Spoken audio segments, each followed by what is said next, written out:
Quand Dieu a dit à Adam et Ève, ne mangez pas, ils n'ont pas écouté, ils ont mangé. Ne mangez pas ce fruit. Ils n'ont pas écouté Dieu, ils ont mangé. Ils sont désobéis. Et la désobéissance a mené à la mort. Avec eux et nous tous, nous sommes en dehors du paradis. Parce qu'ils n'ont pas écouté. La désobéissance a mené à la mort.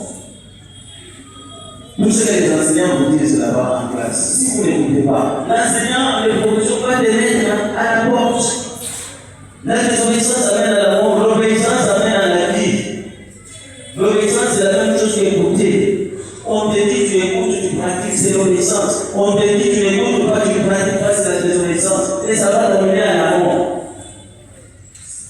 Si aujourd'hui nous avons des enfants de marché, c'est la désobéissance, c'est pas. Quand les parents nous disent, ils n'écoutent pas. Et donc,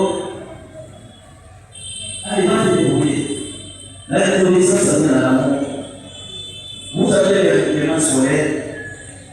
Il vous dit il faut faire ça, il faut faire ça, il faut faire ça. Avant de commencer la messe, j'ai dit dans la si on vous a rappelé, nous sommes une école catholique. Nous devons respecter la messe. Hier, les préfets de chez nous ont envoyé 2 élèves parce qu'ils ont dérangé moi de ma tête.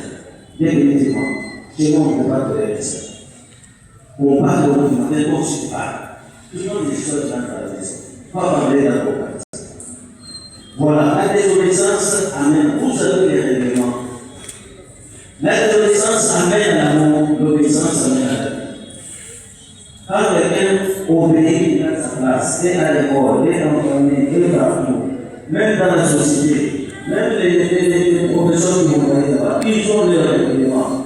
Si quelqu'un n'observe pas les règlements au professeur, on les met à la porte. Même si c'est le préfet, on les met à la porte.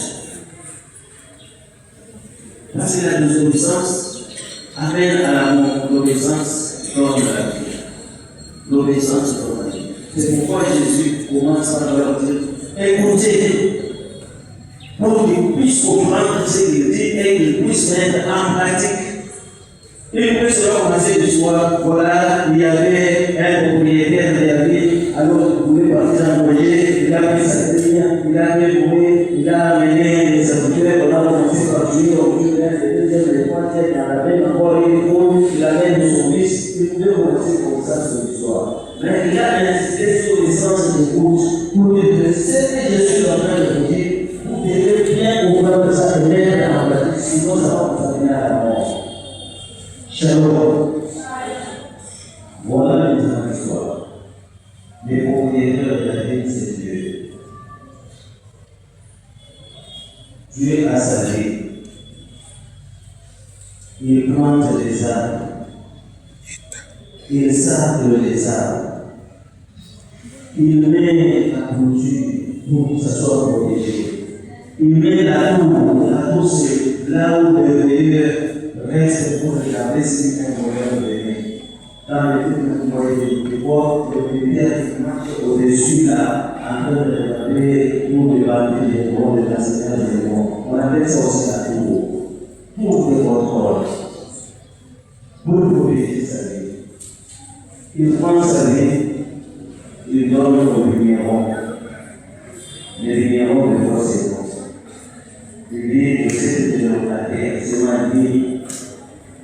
Après les hommes de l'époque de Dieu veulent venir le pays dans le fruit. Les vignerons commencent à dire, tu ne peux pas prendre les fruits. Ils commencent à jouer. Pour gagner le fruit de la vie. Dieu envoie encore un nouveau de Dieu. Il envoie son Fils Jésus, on est Dieu aussi. La parole de Jésus dit, qu'est-ce que le propriétaire fera? Tout le monde dit, il va les aider durement. C'est ça. Dieu donne sa vie aux hommes. Pour dire quoi? Dieu veut collaborer avec les hommes.